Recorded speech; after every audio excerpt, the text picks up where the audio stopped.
Leyendas ecuatorianas. El gallo de la catedral. Hoy les traigo una historia fascinante que se ha transmitido de generación en generación en la hermosa ciudad de Loja, Ecuador, en el regazo sereno de los Andes ecuatorianos, donde las nubes se enredan con las cumbres y el aire huele a tierra mojada y a pino. Se alza la venerable ciudad de Loja, un lugar donde el tiempo parece fluir con una cadencia propia, marcando sus días no por el tic-tac frenético de los relojes modernos, sino por el ritmo pausado de las costumbres antiguas y una fe que se siente palpable en cada rincón. Entre sus calles empedradas, sus casas de adobe, con tejas rojizas que parecen susurrar historias, y el majestuoso perfil de su catedral. Loja ha sido la cuna de incontables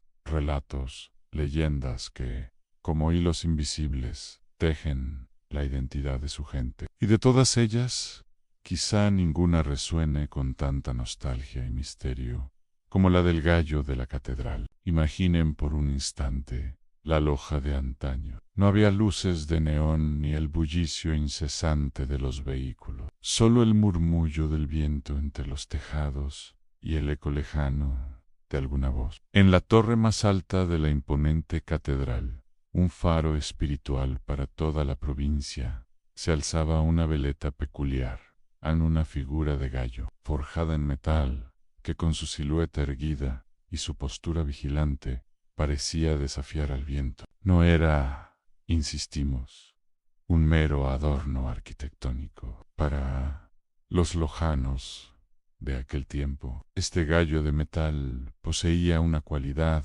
que trascendía lo material, un poder que rozaba lo místico, y es que cada mañana, sin falta, cuando la oscuridad de la noche empezaba a disolverse y los primeros tintes dorados se asomaban por las crestas orientales de las montañas, ocurría el prodigio. Un canto de gallo, puro y resonante, no un simple cacareo de corral, sino una melodía celestial que parecía nacer del mismo corazón de la torre.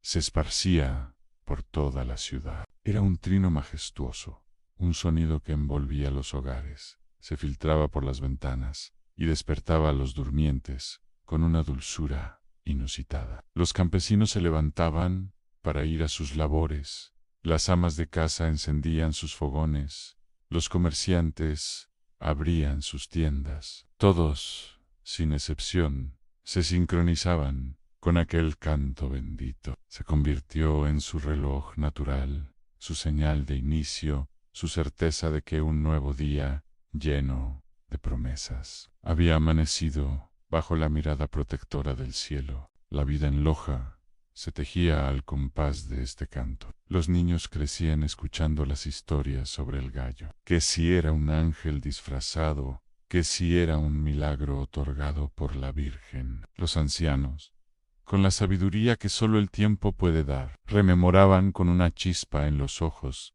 aquellas madrugadas de su juventud, cuando el primer sonido del día era la voz de su guardián alado. El gallo no era solo una veleta, era un símbolo inquebrantable de la identidad lojana, de su profunda fe y de la conexión casi palpable que sentían con lo divino. Era la voz de Loja, anunciando cada amanecer su presencia y su esperanza. Pero el destino, caprichoso y a veces cruel, tenía otros planes.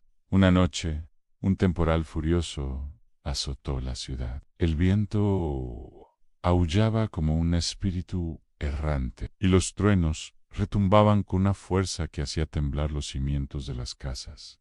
Algunos dicen que fue la ira de la naturaleza, otros que fue el simple desgaste de los años, el implacable paso del tiempo que todo lo transforma. Lo cierto es que, al amanecer siguiente, una perturbadora quietud reinó en el aire. El esperado canto no llegó. Los lojanos, con un nudo en la garganta, alzaron la vista hacia la catedral y, con el corazón encogido, descubrieron la desoladora verdad del gallo. Su vigilante de metal ya no estaba en la torre. Había caído, dejando un vacío que no solo era físico, sino también emocional. La noticia corrió como un reguero de pólvora por las calles de Lojanla.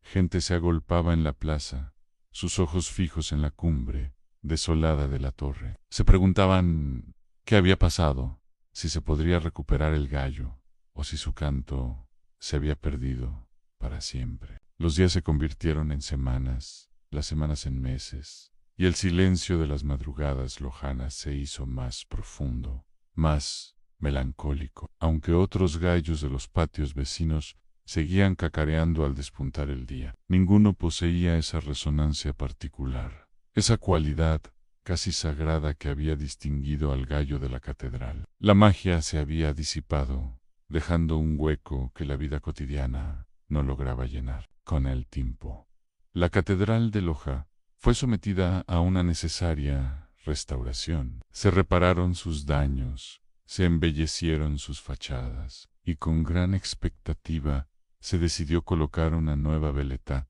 en forma de gallo en el mismo lugar donde antes se había alzado el original. Los lojanos, con una mezcla de esperanza y temor, observaron el ascenso de la figura de metal, anhelando en lo más profundo de su ser que el milagro se repitiera, que aquel nuevo guardián también les obsequiara con su canto. Pero la realidad a veces es más terrenal que la leyenda. El nuevo gallo, aunque hermoso y brillante, permaneció en silencio. Giró obedientemente con el viento, pero su pico de metal no emitió ni un solo sonido. La magia, o lo que fuera que había imbuido al primer gallo, no se había transferido. Desde aquel día, la leyenda del gallo de la catedral se ha convertido en un relato entrañable, un tesoro transmitido de abuelos a nietos, un símbolo de la resiliencia y la identidad lojana. Es un recordatorio de que,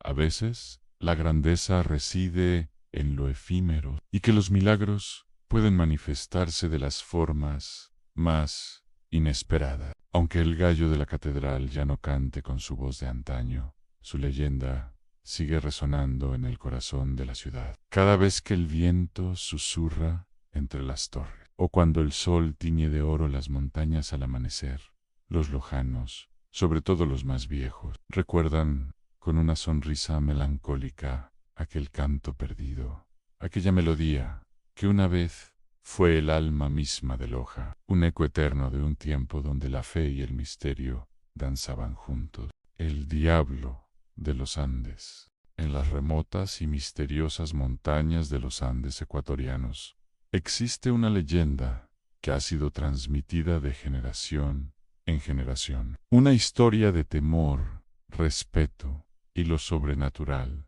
La leyenda del diablo de los Andes.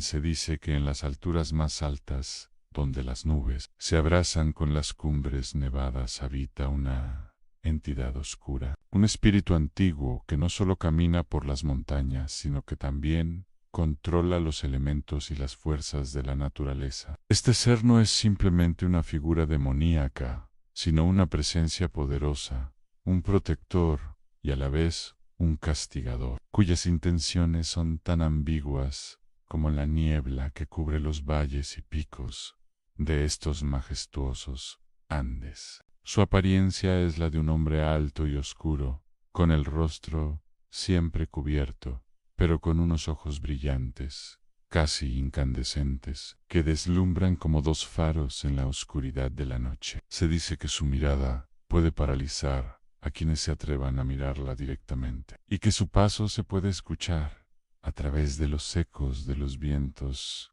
helados. Algunos aseguran que, en sus momentos de furia, se transforma en un puma gigante o un cóndor, animal sagrado para los pueblos andinos, pero que en este caso es la manifestación de un mal ancestral, destinado a llevarse a aquellos que se desvían de las reglas no escritas de la tierra. La leyenda cuenta que en tiempos antiguos, el diablo de los Andes no siempre fue el monstruo que conocemos hoy. Hubo un tiempo en que fue un chamán poderoso, un líder espiritual, que hizo un pacto con las fuerzas oscuras buscando poder y riquezas para su gente. Sin embargo, este pacto con el diablo le costó caro, pues en lugar de otorgarle poder, lo transformó en un ser maldito, obligado a vivir por y para la montaña, sin poder abandonar jamás los dominios que había acordado con la oscuridad. Desde entonces, cada vez que alguien profana la montaña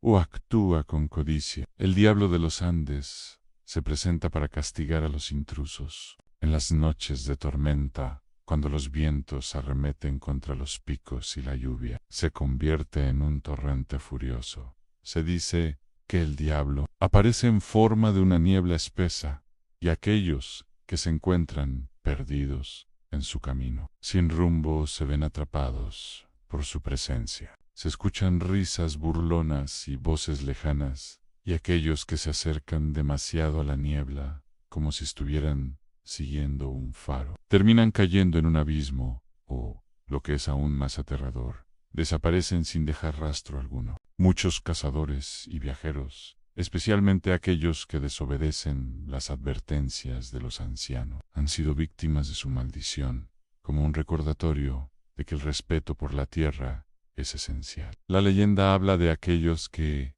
al recibir la ayuda del diablo, se ven condenados a pagar un precio terrible. Algunos mueren en las montañas, otros se pierden y nunca regresan, mientras que algunos, los más desafortunados, se quedan atrapados en una especie de trance eterno, viendo la montaña con ojos vacíos, como si fueran parte de su misma esencia. Se dice que, si uno escucha el rugido de la tormenta en las alturas, debe retirarse inmediatamente, pues si el diablo está cerca, su furia se desata en rayos cegadores que caen del cielo como flechas infernales. Sin embargo, hay quienes creen que el diablo de los Andes no es solo un castigo, sino una especie de guardián de los secretos de la tierra, un protector de las montañas, que solo castiga a aquellos que buscan saquear o destruir el equilibrio natural. En algunas versiones de la leyenda, quienes se muestran humildes, respetuosos con la naturaleza y dispuestos a aprender, pueden incluso recibir su bendición, pero siempre a un alto costo: conocimiento profundo de la tierra y un vínculo con las fuerzas más allá de la comprensión humana. La leyenda también se ha entrelazado con el culto de los dioses andinos, quienes representaban fuerzas poderosas, como el sol, la luna y la tierra, pues se cree que el diablo de los Andes es una manifestación de la ira de los dioses antiguos, y su presencia no solo es temida, sino venerada en algunas culturas locales, como una deidad salvaje e impredecible, que de alguna forma mantiene el equilibrio entre la vida y la muerte. Se dice que aquellos que logran atravesar las montañas y salir indemnes, sin haber ofendido los espíritus de la tierra, se consideran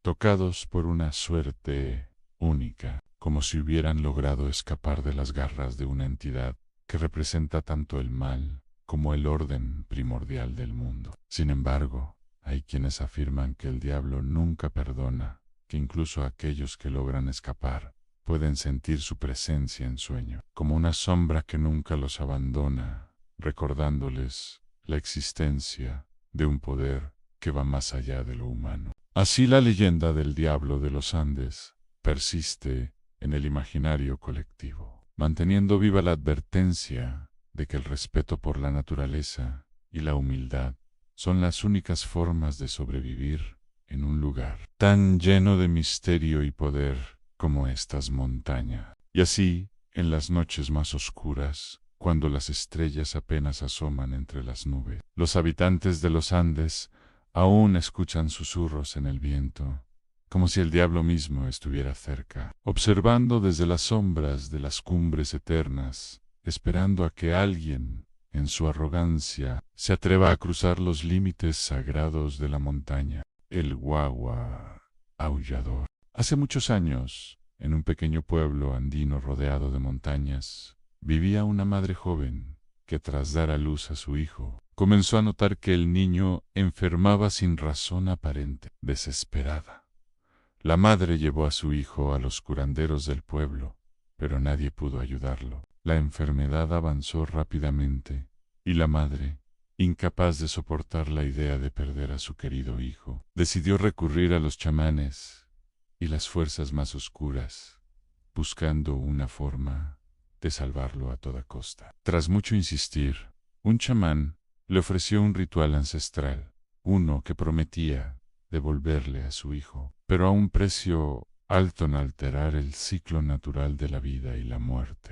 La madre, cegada por el amor y el dolor, aceptó sin pensarlo. El ritual se llevó a cabo en la noche más oscura, y el chamán invocó a los espíritus, pidiendo que la muerte fuera vencida y el niño regresara a su madre. Sin embargo, lo que ocurrió no fue lo que la madre esperaba. El niño regresó, sí, pero no como un ser vivo. Lo que volvió fue un espíritu atrapado entre los dos mundos, un ser espectral, cuyo cuerpo ya no era humano. El alma del niño había quedado atrapada en un lamento eterno, y su aparición era más una maldición que un milagro. Cada noche, el aullido de este espíritu podía escucharse desde las montañas cercanas. Era un llanto desgarrador, profundo y triste, como si el niño estuviera buscando algo que nunca podría alcanzar en la paz. Su grito resonaba a través del viento,